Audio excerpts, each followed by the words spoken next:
ये बात आपको शायद लोन लेते समय बैंक वाले कभी नहीं बताएंगे, क्योंकि इंटरेस्ट के नाम पे आपसे लोन के पैसे डबल जो करवाने हैं। अगर आप सिर्फ मंथली ईएमआई से अपने लोन को पे करते हो तो आपको ये जरूर पता होना चाहिए कि लास्ट ईएमआई तक आपने ऑलमोस्ट डबल पैसा बैंक को रिटर्न देना होगा। आप यहाँ पे देख सकते हो कि लोन अमाउंट के सामने कितना इंटरेस्ट आप बैंक को दोगे।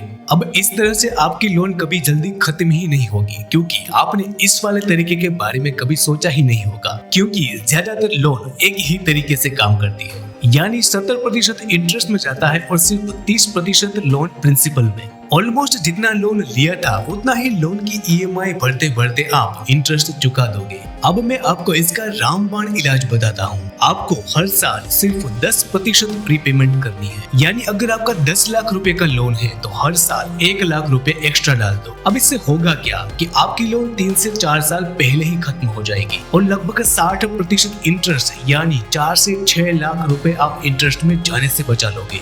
अब आपको सवाल होगा कि अगर मेरे पास इतने पैसे होते तो मैं लोन ही क्यों लेता भाई। देखो, आपको सिर्फ छोटे छोटे टुकड़ों में सेविंग्स करनी है, जैसे कि गोल्ड या किसी दूसरी चीजों में। आपके पास पूरे 365 दिन हो गए छोटी छोटी सेविंग्स करने के लिए। अगर आप पूरा डिटेल्ड में समझना चाहते हो कि लोन को जल्दी कैसे खत्म करें तो आप नीचे इस वाली लिंक पे या फिर हमारे चैनल पे जाके यह वाला वीडियो देख सकते हो। तो फिर से मुलाकात होगी आपसे ऐसे ही ज्ञानी वीडियोस के साथ।